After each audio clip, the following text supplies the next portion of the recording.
आज की इस वीडियो में हम न्यूक्लियस के बारे में सीखेंगे।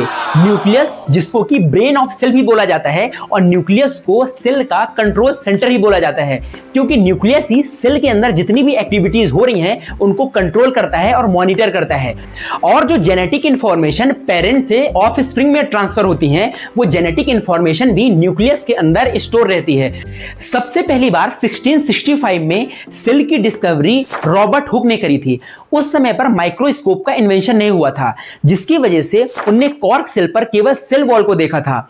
और 1831 में एक साइंटिस्ट आए जिनका नाम था रॉबर्ट ब्राउन। उनने माइक्रोस्कोप की हेल्प से जब ऑर्चिड प्लांट की सेल को ऑब्जर्व किया तो सेल के अंदर सेल वॉल के अलावा भी एक ब्लैक कलर का डॉट दिखाई दे रहा था। पहले उनको लगा कि ये केवल प्रॉपर्टी होगी ऑर्चिड सेल की, लेकिन बाद में उन्होंने डिफरेंट प्लांट की सेल्स को ऑब्जर्व किया। उनने देखा कि हर एक प्लांट सेल के अंदर एक प्रोमिनेंट सा स्ट्रक्चर होता है जिसको उनने न्यूक्लियस नाम दिया। लेकिन यहां समझने वाली बात यह है कि रॉबर्ट ब्राउन ने केवल न्यूक्लियस का इन्वेंशन किया था, उसके अंदर क्या होता है यह रॉबर्ट ब्राउन ने नहीं बताया था। एक सेल के अंदर जो न्यूक्लियस का साइज होता है वो 5 to 10 माइक्रोमीटर होता है। इसका मतलब बहुत छोटा न्यूक्लियस होता है। उसके बाद भी न्यूक्लियस के अंदर जो डीएनए स्टोर रहता है उसकी लेंथ 2 मीटर होती है। अगर एनिमल सेल में न्यूक्लियस की पोजीशन को देखा जाए तो वो सेंटर पर होती है, लेकिन प्लांट सेल में एक वैक्यूल होता है और वैक्यूल की साइज बड़े होने की वजह से nucleus towards the cell wall होता है। जनरली जो सेल्स होती हैं उनमें सिंगल न्यूक्लियस ही होता है, पर कुछ सेल्स ऐसी होती हैं जिसमें 100 से लेकर 1000 तक न्यूक्लियस होते हैं, जैसे कि हमारी बॉडी की स्केलेटल मसल सेल होती हैं। कुछ सेल्स जैसे कि आरबीसी, इनमें न्यूक्लियस ही नहीं होता है।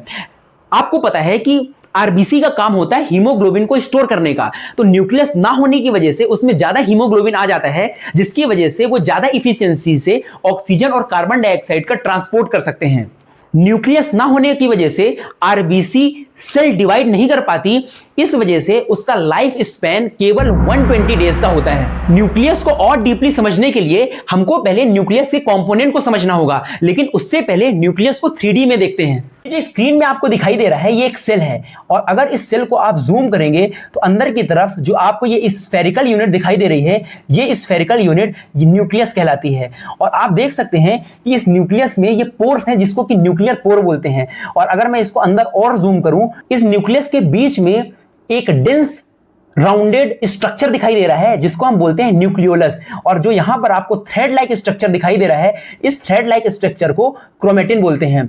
न्यूक्लियर मेम्ब्रेन से जुड़ा हुआ ये बाहर स्ट्रक्चर जो आपको दिखाई दे रहा है इसको एंडोप्लाज्मिक रेटिकुलम बोलते हैं।